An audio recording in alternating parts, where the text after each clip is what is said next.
everybody. You are listening to episodes 11, part 1 and part 2 that are on Spotify and Apple Music and all my regular podcasts. There's no video with this one, but I wanted to upload these episodes because these are two of the most powerful ones that I've done. These episodes are a conversation with my friend Jennifer, who as a teenager was trafficked. Jennifer was miraculously able to get out of that situation, and her life was transformed afterwards. And she goes through the whole process before it happened, what exactly happened to her, and then what God did after she was released. It's a miracle that she's alive, honestly.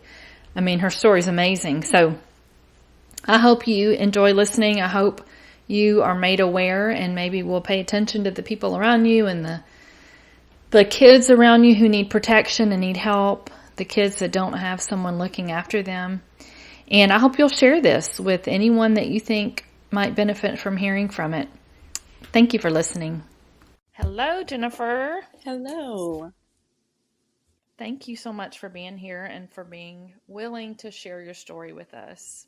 I know when I heard your story several years ago, I was shocked because what you've been through is something that we think about in other countries. We think about in other places. You don't think about it being next door or in your town or whatever. And I think when you shared your story, and even when this happened, it wasn't something that was talked about a lot. And so I want you to tell me your story, what you've been through. I think it just could be such an encouragement to parents out there. It definitely a reality check for parents to kind of pay attention and just be reminded of the evil that is out there in the world, unfortunately.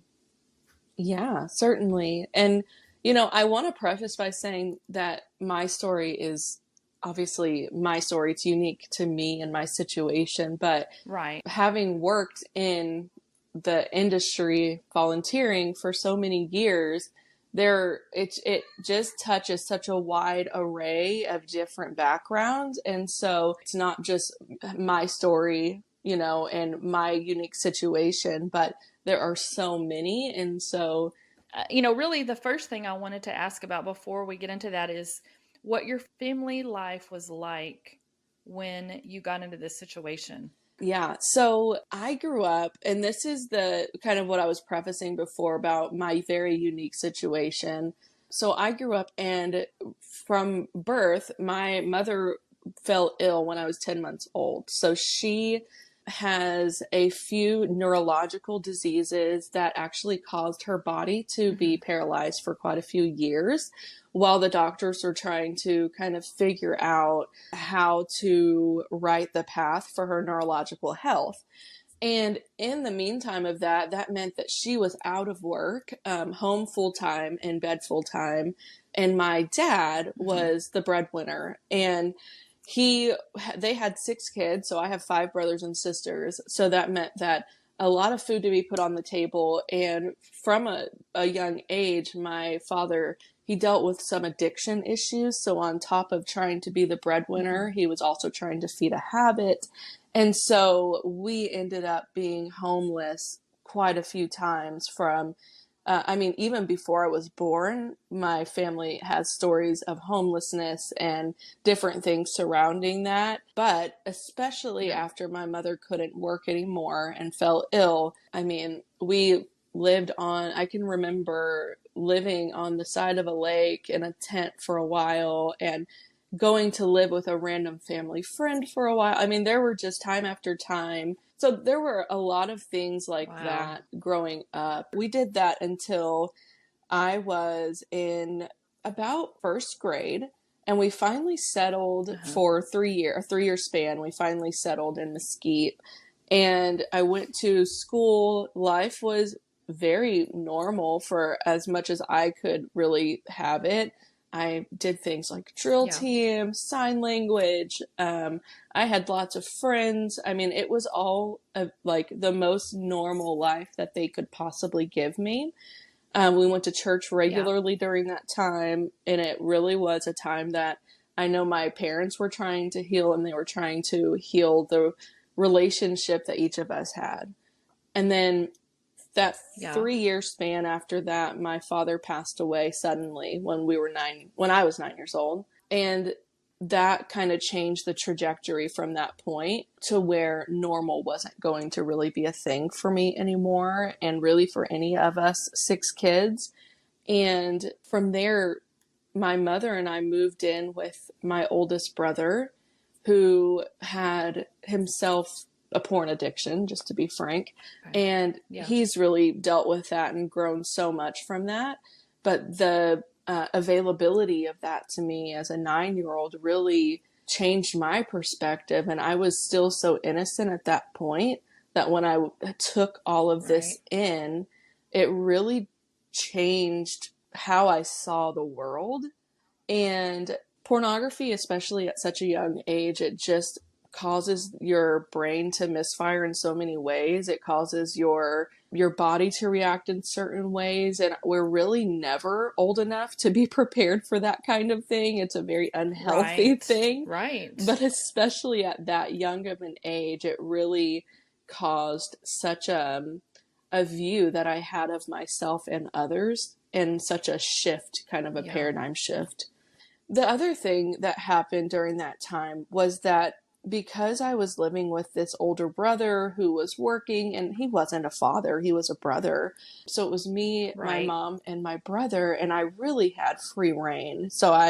We moved into a lower income apartment complex, and I made new friends there, but the friends I made there were already doing things like smoking weed and smoking cigarettes, and stealing their parents' beer or alcohol counter things. Right. And so really, I mean, wildly, and I think back now, and I have a daughter who's about that age.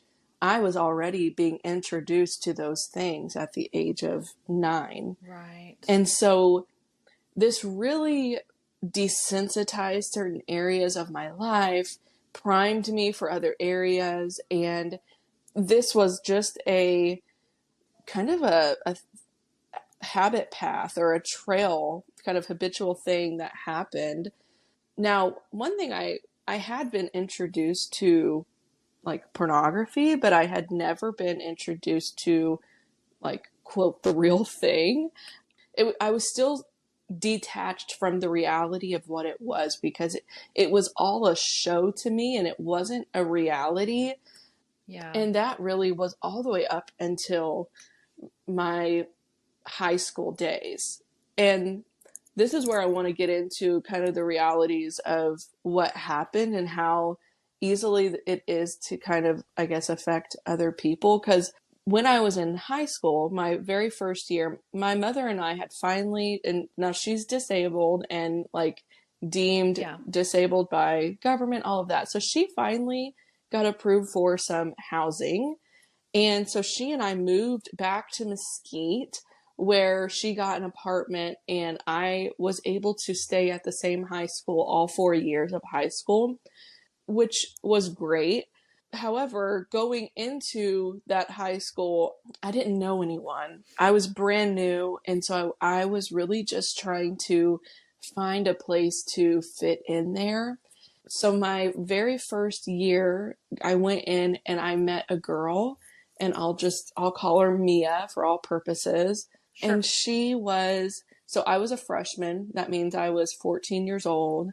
She was Right. actually older. She was 19 years old, and she was pregnant, and she was in my freshman geometry class, or geography. I'm Oh, sorry. Yeah, wow. my freshman geography class. And she and I connected. I mean, it was like an instant spark of connection. I mean, I've had that with Yeah. friends in my life, even as an adult, where you just connect with someone and it's Oh, like sure. an instant, you can just chat and chat, like that type of connection. Yeah. And that really was the type of connection that was there, was like this instant thing. And she and I just Mm-hmm. kind of butted up. She was new, I was new. She was trying to get classes done so that she could officially graduate. She had been through a lot of life, so had I. And the relationship she was just building with me was like something that I craved so much, for someone to be so interested in me Right. and care so deeply about Yeah. the things that were happening, because I had jumped from place to place and moved. I hadn't gone to the same school for a single semester my entire career of school since third grade. So to have someone to actually connect Wow. with in that way was something that was very Yeah. special in that time.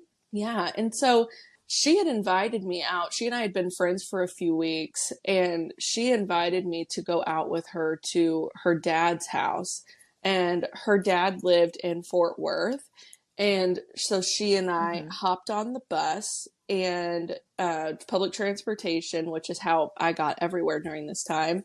And we headed out to, the train. There's a lot of different things you have to do to get from Dallas to Fort Worth through public transportation, but we finally Right. made it there. And we go to this Mm-hmm. neighborhood with these amazingly beautiful homes. Things I had never seen homes this Right. big in my lifetime. And so I was like, Yeah. very much kind of in amazement and awe. And so we go to this house, we get things together, and then she's like, okay, come on, we're going to go to a friend's house. And I was like, okay. And we went, another beautiful house. Again, I was just like, where are we? This is insane. And we knock on the door, and opening the door, it was a woman who opened the door, and the house had tons of children in it, tons of women, and it was just like chaos, like just people running and getting ready and doing this and doing that. Wow. And so we go inside, and out walks this very large gentleman. I probably am being too nice with that Mm-hmm. term. This very Right. large man walks out, and she says, "Hey, Bubba, this is Jennifer, and she needs to make some money." And I was like, very taken aback. I didn't know, I really had no idea what was happening. I didn't know what the word Yeah. prostitution was. I didn't know. Uh, the only thing I knew of was a stripper, right? From TV shows and different things. Like, Right. that's all I Right. knew. And so he comes out, he says, okay, well, what would she rather do? Would she rather dance, or would she rather go to the massage parlor? And they look at me, and I'm like, well, if I'm going to do something, I guess I would rather dance, And So when they said that, were you really thinking dancing? Like, did you have any idea what was actually going on so I there? started getting an idea when I saw the women and how they were dressed, because they were all dressed in lingerie, and they were like putting robes on Mm-hmm. and kind of overclothes on. And so I kind of started getting an idea of what was going on, but I really had no clue of the No expectation of clue. me. And so he left the room, and he was gone for a few minutes. He said, he needed to call a friend and see if they could get me into this club. And which, side note, there are lots of minor children who do go to these clubs and dance and are used for this purpose. And it is a very real thing. Gosh. But Yeah. they couldn't get me in, was what he said. I'm sure the plan all along was to send me to this brothel slash massage parlor. And so Right. they said, okay, well, they don't have room here. You're going to go to this massage parlor, and you're going to work there. And I was just sitting there. I was like, okay, like, I don't know, I don't have, and this says, here you go, the mind of a 14-year-old. I don't have anything to wear. I've never done this before. I don't know what I'm doing. And so they're Right. like, oh, we'll give you clothes. Right. And so here they bring out these clothes for me, a robe for me. They get me packed up. He takes my backpack, which has my little flip phone, cell phone in it, but it's my only Mm-hmm. line of communication outside of there. He takes that, and Yeah. I get in the car with these two female strangers, and we are on our way. And while we're on our way to this massage parlor, they give me it's a blunt or a joint, which is weed, to smoke, but it had been laced with Yeah. something. Something else was in it, because Oh I just wow. remember I did listen, I smoked a lot of things in my childhood. I'm not proud of it, but I did. And this was not normal. And it instantly, like, I just felt very detached from the world around me. And I had never done any hard drugs. Yeah. So I felt very detached. And they gave me like this energy drink. So it was almost Yeah. like they were, I mean, I'm sure they knew what they were doing in that aspect. Oh, yes. And so they gave me that and an energy drink, and it was like this weird, heart racing, but calm and detached feeling. And then we pull up to a donut shop, and it's just a standalone little bakery donut shop. And we pull around Yeah. to the back. I was so confused by that fact that we were at a donut shop. Yeah. And we go in through this back door, and the woman, owner of this place, kind of ushered us into the dressing room area. And there were just probably 6 rooms plus like a dressing room. And in this building was, so it was like a normal storefront, right? That you would see at any donut shop. There's the window, it's a clear window with all of the donuts in it. There's a little door that lifts up so you can walk in the back. And what would happen is somebody would come in, and that would cause like a doorbell alarm to go off. And when that alarm or that bell would go off, all of the people, which there were multiple transgender people and multiple women in this place, everyone was expected to parade up front and stand in a line where this customer would then choose his person. And so the first time that I went up, the person that came in chose me, and I said no. I was like, I can't do this. No. And so they had him choose someone else. And then the second time bell went off, we went up there and I said no. And then the third time I said no again. And I was terrified. Well, yeah. So the girls that I'd come with pulled me after that last time. They pulled me into the back corner, and basically they just cornered me and said, the next person that comes in, you're going with. You can't do this anymore. And, you know, you're going, basically. And I felt so intimidated and scared. And I just want to point out, I'm 14 years old. I'm underdeveloped. I am very, very obviously a child. And not to mention the fact that when we came in here to this place to get ready, I was so out of it that I had one eye of makeup on and the other side of my face had nothing because of how drugged I was. I just couldn't even put anything on. And so I'm like in this place where the bell rings and the men come in, and every single time they've come in, they have picked me first because they can tell that I'm fresh meat.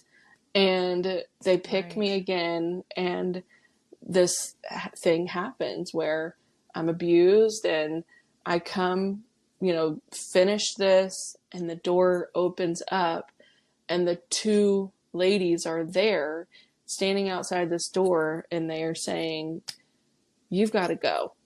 And I was like, okay. And they said, your mom keeps calling your cell phone, and you need to leave. Here's $20. You need to leave.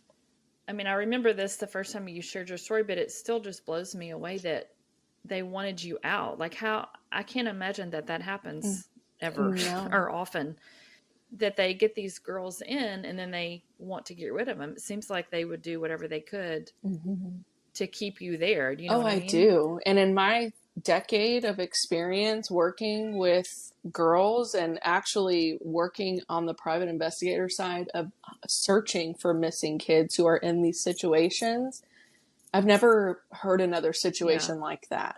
Yeah, I just haven't. It's way too easy, especially in the year that it was. It would have been 2006. And so in that time, sure, we had technology, but nothing like we have today. They could have just tossed my cell Right. phone and that would have been that. Absolutely. And nobody knew where I was because of my situation and my mom and the health that she was. I really had free reign to just go and do as I pleased. Right. So, that really is something. The girl that you went with over there, was she with you at this place, at this donut So shop? she wasn't there at the donut shop. And basically what it is, and I know this now because of, experience, but she needed a replacement because she could no longer work because now she was so pregnant she was showing. And so she Ah, needed a replacement. And that was what she was kind of looking for. So the friendship, and this is what I always try to stress to parents, is that yes, my background and my history is very unique because I came from a life of poverty, a life of a lot of trauma, but the key thing here is the friendship that was made and the connection that was able to be made. And I see this happening now with technology so much in healthy families where, oh, yeah, yes. where Yes. the connection gets made and somebody gets comfortable and then they convince them to meet up or to hang out or whatever, and they do. And then, this is why I just can't stress enough to people, like, you will never wish you gave your child a cell phone a day earlier. And you will never wish you allowed them to get social media a Absolutely. day earlier. You'll never say to yourself, I should have just let them Yeah. have it at the age of 12. I mean, you'll never say that to yourself, Oh, right. And so Right. I just always say, just wait. It's Waiting is always worth it. And being cautious is always worth it. Not being afraid. I never want parents to be afraid. You need to be informed and Right. aware, and that way you can be prepared. And so fear is not something, when we make Exactly. choices out of fear, that just causes us to be reactionary instead of proactive. I have granddaughters and I have nieces. This story is so important, I feel, to share for that very reason, like what you just said, so that people would be aware because it was so easy for you to get pulled into that, just because you had some free reign and it just was very easy. And I know I mean, that was a long time ago. I'm sure it's the same way now. Yeah. I'll share, and I want to share a little bit in a minute about kind of coming out of that because I do think it's Uh huh. important. But I will say, as parents, we want to find this balance between being that helicopter parent and being that free range parent. It's like, where's the in between Right. of this? How do I Right. protect my child, but also give them freedom and independence and kind of curate that safety in between there? Yeah. And so I want to say that there's no perfect parent, and if we're all trying to be that perfect parent, I mean, the reality is that unfortunately it just doesn't exist. And I have to remind myself even of this, often. Our job is to be prepared, to be aware so that we can make wise decisions. But ultimately, like, there are real things that we can do as parents, and there are ways that we can realistically. So tell me, Yeah. give me some suggestions for parents. What are things that they can do? Okay, so a couple of things. One thing is from the youngest ages, when you're changing your child's diaper, and if you're past this, it's okay, I'll get there too. But from the youngest ages, when you're changing your child's diaper, be talking about terms that are real. Like, I'm going to change your diaper.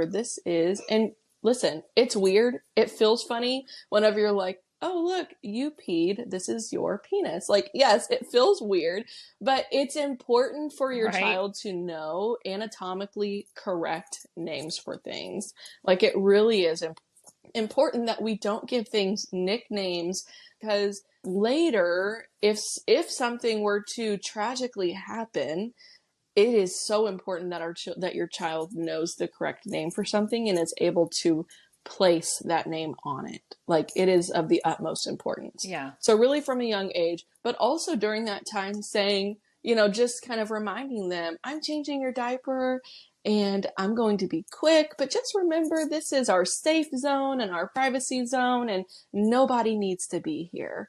And then as they're growing up, Right. kind of those same reminders. Hey, why don't you go in your room and close the door? We're going to get dressed in privacy, because it's always important that we feel safe when we're getting dressed. Very simple things like Right. that prepare our children to understand privacy and to understand that Yeah. they are allowed to have those things, and then there are other things. And I've loved this movement where people have said, "Hey, don't force your child to give Uncle Bob a hug." You know what I'm saying? Like, don't force Right. it. Say, Right. do you feel like hugging today? Do you feel like, and Yeah. I admire my husband for this, but he even says, like, I just don't let other people's kids sit in my lap. It's just not the best Yeah. thing to do, because you just want to protect their safety and your own safety. And so things like that, where it's like, Absolutely. being very cautious. I grew up in a time where I can remember my dad's friends when I was very young tickling me, and I felt so uncomfortable, and it was the weirdest thing. Yeah. And they didn't mean anything by it, genuinely. But I can remember as a Right. child just being like, okay, I'm not a fan of this. And so being mindful, like, tickle your own kids, but probably not other people's kids. And then the other thing, as they get older, when you do decide to give your child access, whether it's a laptop, a cell phone, a tablet, putting a parent safety app on there that it basically allows you Yes. backdoor entrance into their device, where you can go in and see the activity. You can see if they've deleted anything. You can see the conversations. And this Yeah. is where, as a parent, two things. It's important for you to have the boundary that you're just not going to go into your child's things and, invade their privacy, because that's important for us as adults to have privacy and our Right. children to have privacy. But two, making your child aware. Hey, I have access. I'm going to do Right. spot checks. I'm going to look and see what you're doing. So making that very clear, and if and when you decide to give that access, making sure that you have that kind of security barrier there. Well, the last thing I was going to say, as parents, to really encourage your children to avoid, even if it makes you the worst parent in the world to them, TikTok and Mm-hmm. Snapchat are like the apps to avoid at Yeah. all costs. I'll just even say, in my years of doing the PI, private investigator help, when I was the helper to a Mm-hmm. I have lured many of children out of dangerous situations using those apps, which those children were initially lured Wow. through those types of apps. So they were lured, because your conversation Yeah. vanishes, and you can tell if someone takes a screenshot in Snapchat specifically. So it's very, very Yeah. important. And gosh, these kids have thousands and thousands of people on these apps with them, and they don't know but maybe 100 of them. They really can't Right. know much more than goes to their school. Those are the apps I would just say be very careful and avoid at all cost. So we gave our daughter a cell phone in junior high, but this was, I don't know what year she was in junior high. And it wasn't a smartphone. I don't even think I had a Mm-hmm. smartphone when we got her a phone. It was a flip phone, and it was for her to call when she got done with practice. Or so many kids now are wanting phones so early. I mean, some of them are getting them very Mm-hmm. early, which blows my Mm-hmm. mind.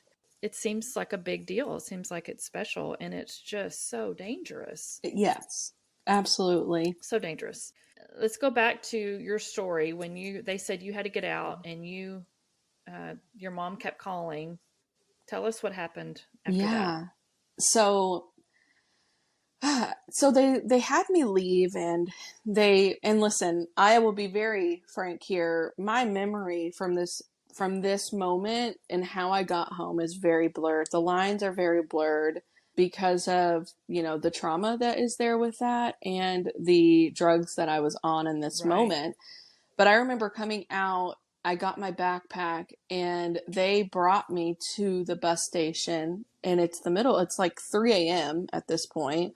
So they brought me to the bus station, and that was how I got home, was the bus station by myself. And I really don't remember much about it because the buses didn't even run. So that means that I would have had to have slept at the bus station and then gotten up and gone. Wow. Yeah. And so those, like I said, that memory is very blurred. But what I did get home, and I never talked about this. I didn't talk about this happening to me until I was married. And I didn't Mm-hmm. have a name for it. I didn't know that I was trafficked. I had no idea. Hmm. So, what did you tell your mom? Well, nothing. I just told her I was out with a friend, you know? And that's kind of the thing is, as a teenager, it's expected that our kids are going to just be, you know, like I have times now where um I say, "Hey, how are you?" Fine. You know, and working with youth, I'm like, "How was your week?" Good. Right. It was fine. And getting them to open is like Right. opening a hard shell something. You know, it's like trying to pry something open to get inside. Yes. So, Yes. you know, I can't, I don't even remember the conversation, but I just know I didn't have to say anything. It was just I was home and I just, yeah, went on with kind of life, but I wasn't the same after this. And Oh, I'm your sure. body, when something traumatic happens, your body keeps the score in such a way that it tells a story on its own. How you now react to things, the Yeah. trajectory that you go down because of these things. And so I can remember going back to school, and I was so much harder now. Like I felt so much harder, and Yeah. I really fell into this thing where I started fighting at school, physically fighting at school. I Wow. was skipping school a lot. I mean, I was not at school more than I was at school. I would get up, Mm. I would walk to the bus station, and I would just ride the bus around to wherever I wanted to go. So really was, I wasn't at school. When I was at school, I was fighting or I was being disrespectful to teachers. You know, I really was in such a deep, Yeah. dark place. And it was like a light, like just the light turned off, like something just happened. I, Yeah. you know, look back at this and I'm thankful for the people that the Lord put in my life at this time, because I can look back Yeah. and there are other kind of things and situations that were happening as well, because as my behavior got worse, my relationship with my mom got worse. And so she was not Yeah. physically able to discipline me or to, there was no, for me, I was in such a dark place that I wasn't going to let her tell me what to do. I was just going to do. And because of Yeah. that, and because of her neurological illness, which led to mental illness, this led to the only way she knew how to deal with me was verbal abuse. And so that added on to Yeah. me acting out. And so it was just this snowball effect of thing after thing. And really what happened was that my one of my brothers, I'm the youngest of the six children in my family. I was going to ask you Yes, that. yes. Yeah. So one of my older brothers, he would come and find me, and literally Wednesday and Sunday, he would just come and he would pick me up. It didn't matter where I was. I could be high, like it didn't matter. He would come, he would find me, he would pick me up, and he would Yeah. take me to church with him. And I was so annoyed at him at the beginning.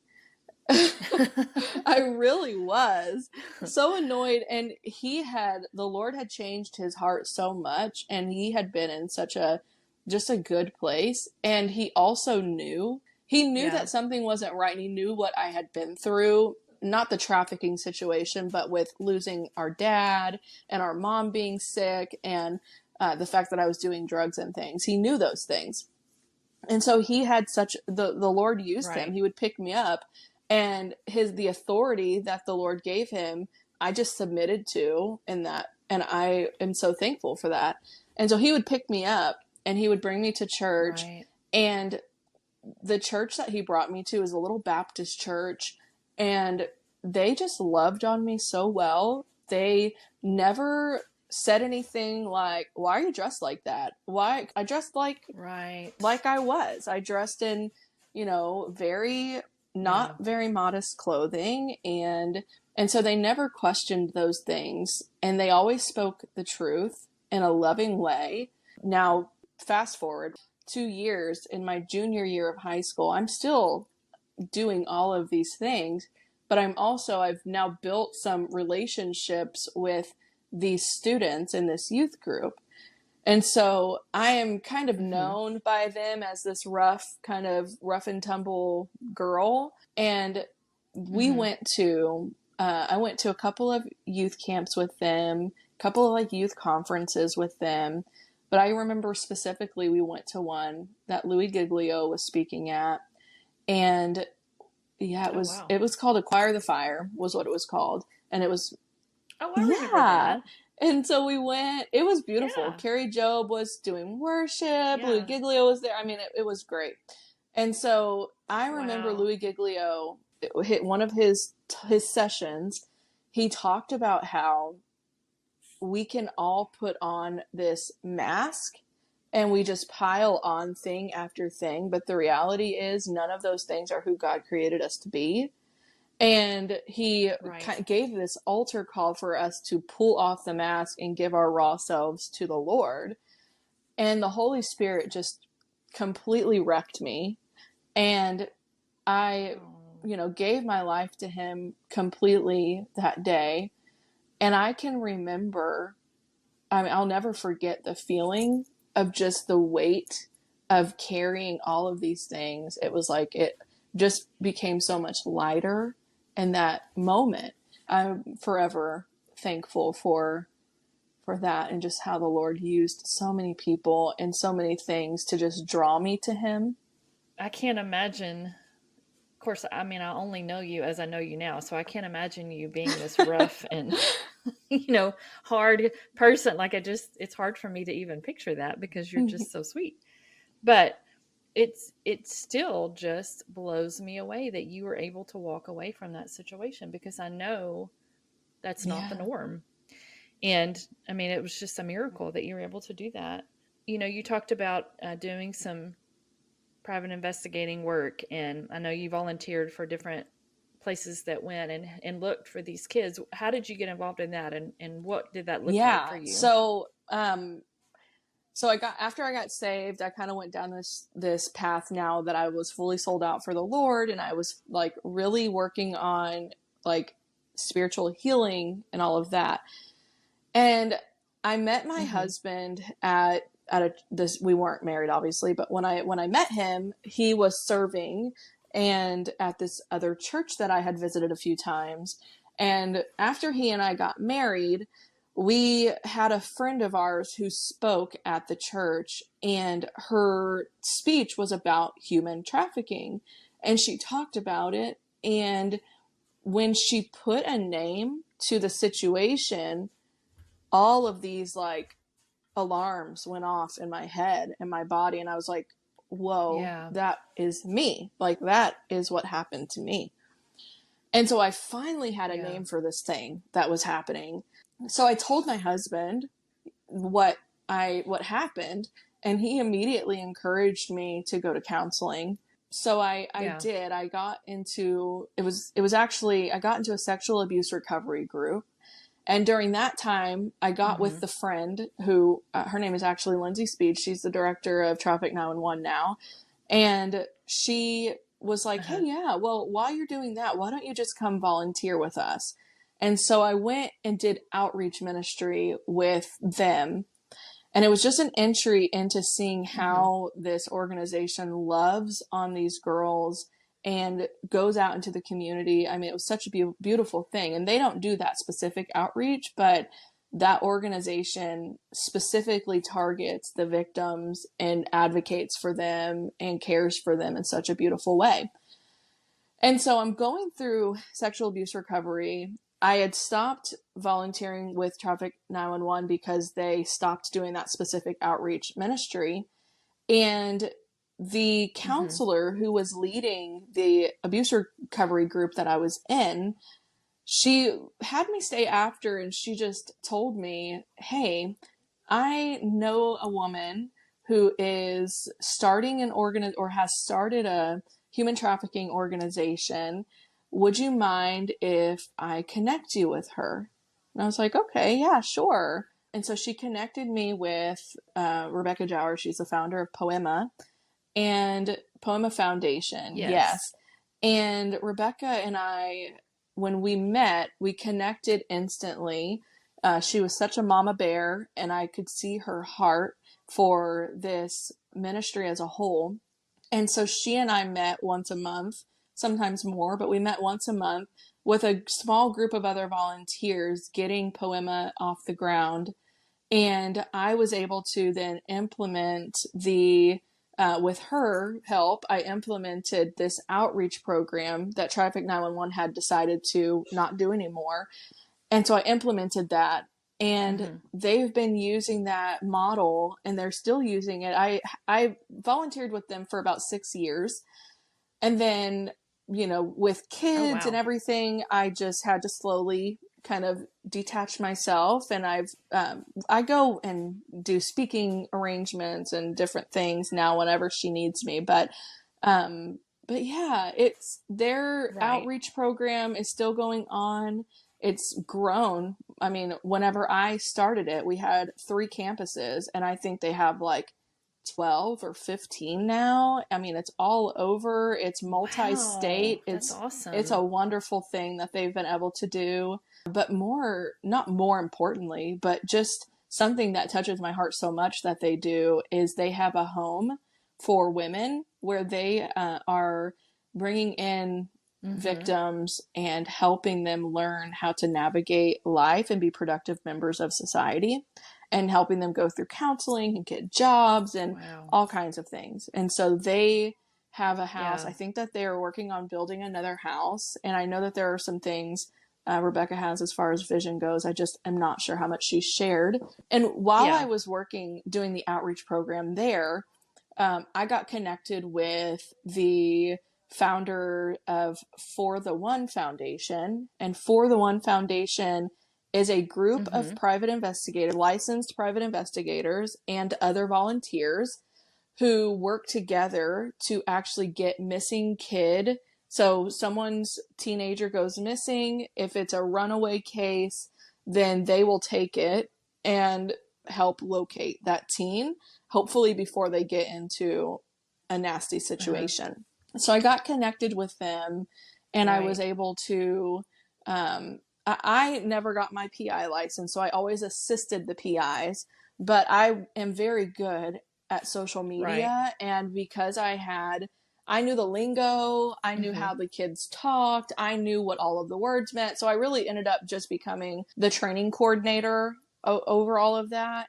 And anytime we would connect with a youth that was Wow. missing, it was like, hey, Jennifer, how do we talk to this person without them knowing that we're a 40-something-year-old human? Yeah. And so connecting with them, Right. and really, they do such amazing work in locating missing kids, and getting them into safety before they have to go. Because really, here's the thing, the statistic is staggering. When a child runs away from home, they have about 48 hours before they are going to statistically like meet a pimp. And so that 48-hour window Wow. is what For the One Foundation really tries to work on. And it doesn't always happen. It takes longer. And there Right. are many times Yeah. where, and I'll just tell a quick story if you don't mind. I can Sure. specifically remember a time when we were looking for a girl, and she had kind of been off the radar, but I got her to respond to my account on Snapchat. And I talked to her for a while, and I asked her, if I could meet up with her. And her response was, if you bring me food. And then she proceeded to tell me she hadn't eaten in days, and she just wanted some chicken nuggets from Wow. McDonald's. And so we were able to connect with her. We did actually bring her food, but we connected law enforcement straight to her and got her picked up. And the home that she was at, it was just a terrible situation. And so our PIs were able to be on the scene at the time with the police officers and intercept, this whole kind of relationship.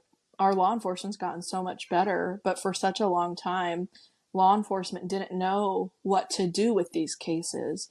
And so you see Right. a teenager running away, and your first instinct is to shame them and think, oh, well, there you go, just another kid Right. disobeying their parents.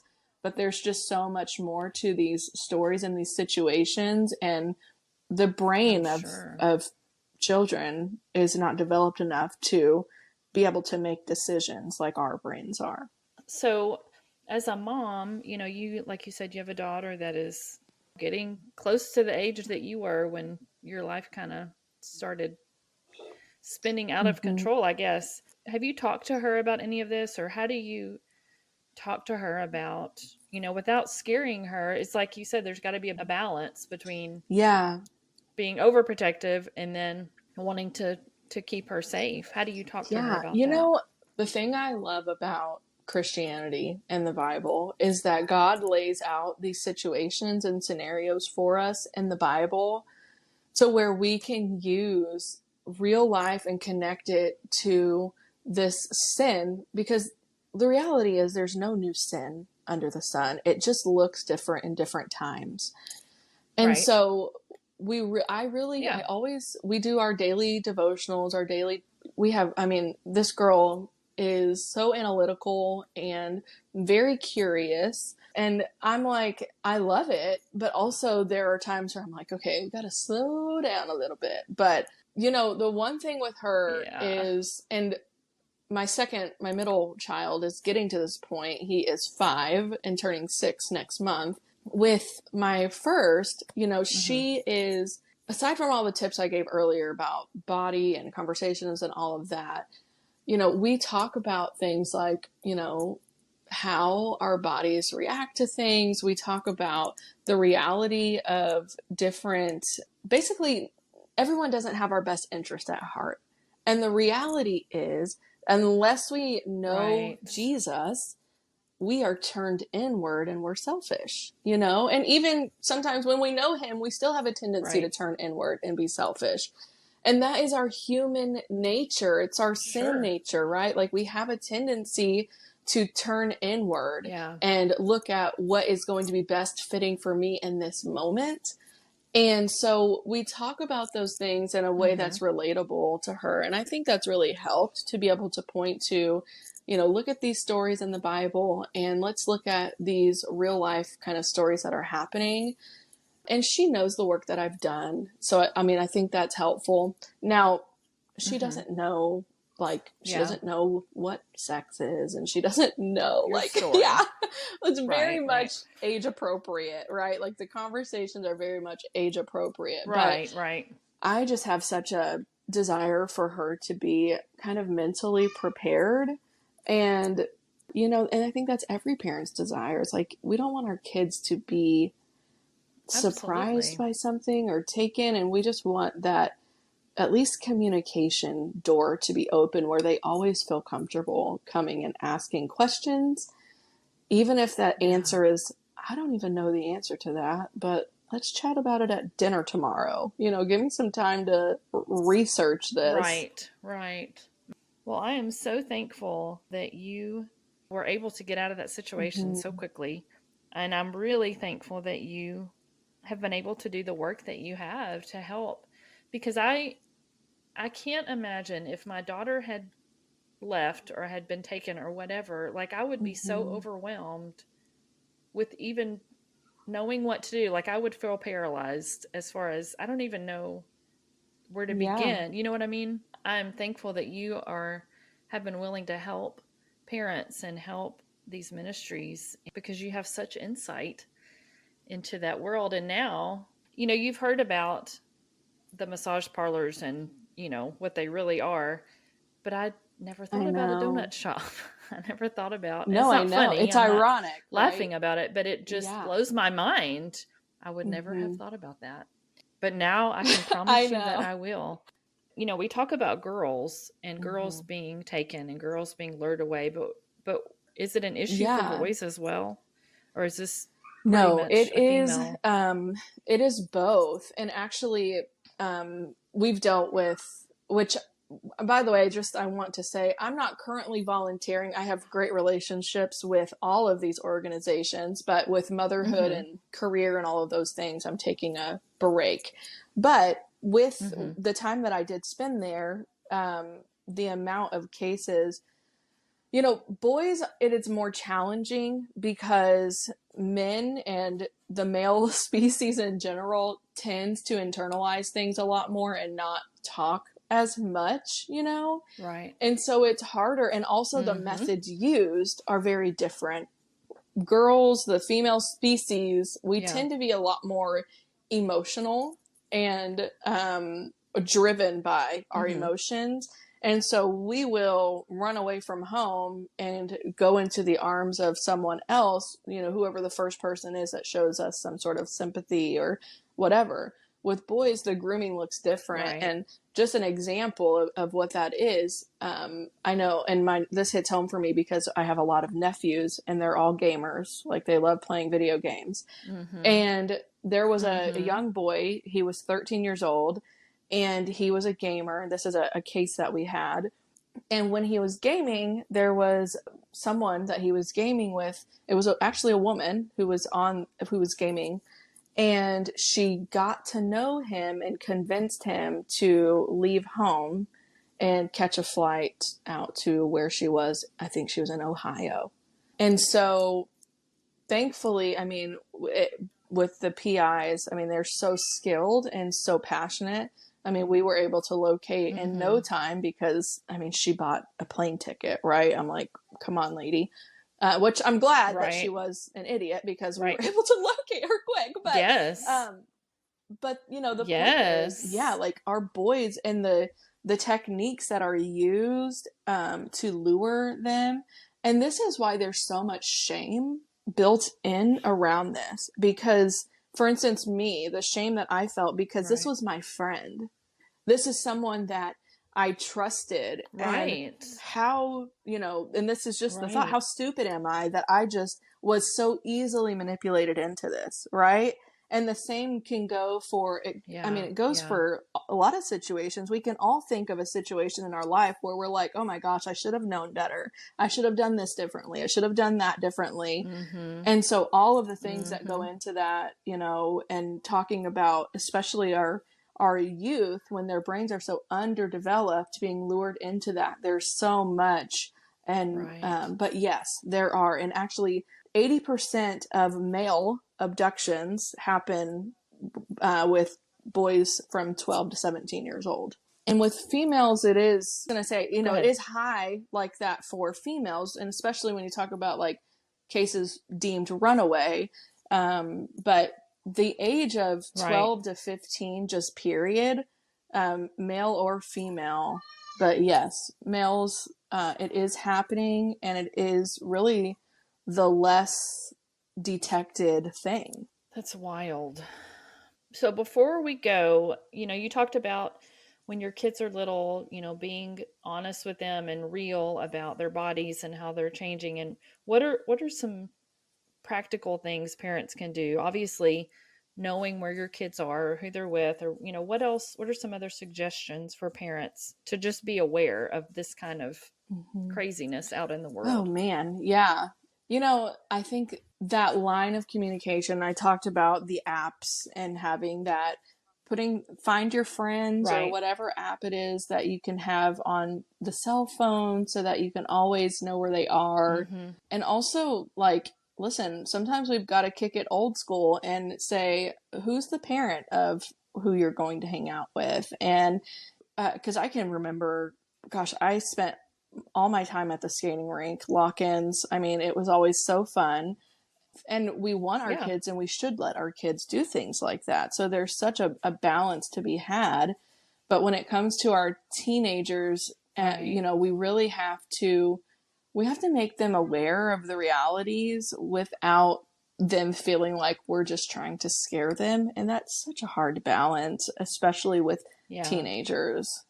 It Yeah. really is. My biggest kind of like tips really are around having the find your friends thing or whatever app on, monitoring their cell Mm-hmm. phone time. And as your kids get older, like those conversations have to be Mm-hmm. ongoing. It can't just be a one time conversation, but that communication has to Right. be a thing that is maintained and open so that they always feel like they can talk about things.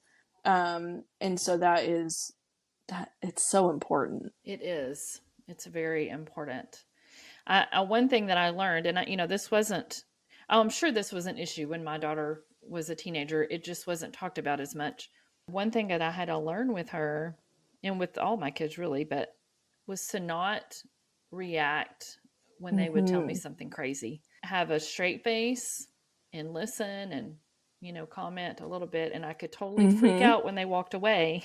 But I knew if I freaked out when they told me, they weren't going to tell me Yes. anything anymore. And I wanted to know what was going on. Yes. Being kind of quick to listen and still slow to respond is such a hard thing to learn Mm-hmm. and do, but it makes such a big It impact is. on them because I mean, yeah, and I really try that with my kids even is they always come to me, I mean, and they're young now. So they're like, "Mom, so and so did this and blah blah Right. blah blah blah blah blah," like going on and on. It's like full on, like I don't want to say tattle mode, but that's what they're doing.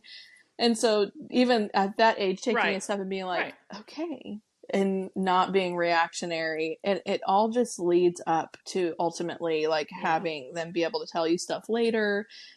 I am so thankful that you talked to me today and shared your story. I think it's going to be eye opening for a lot of people. I just think this is such an important topic and it's not talked about Mm-hmm. enough. It's just so Mm-hmm. very foreign to me because we think Mm-hmm. it's somewhere else, Yeah. and obviously it's not. It's Yeah. right here in our backyard. Absolutely. Mm-hmm. So thank you Yeah. very much for sharing. Well, Um, thanks for having me on. to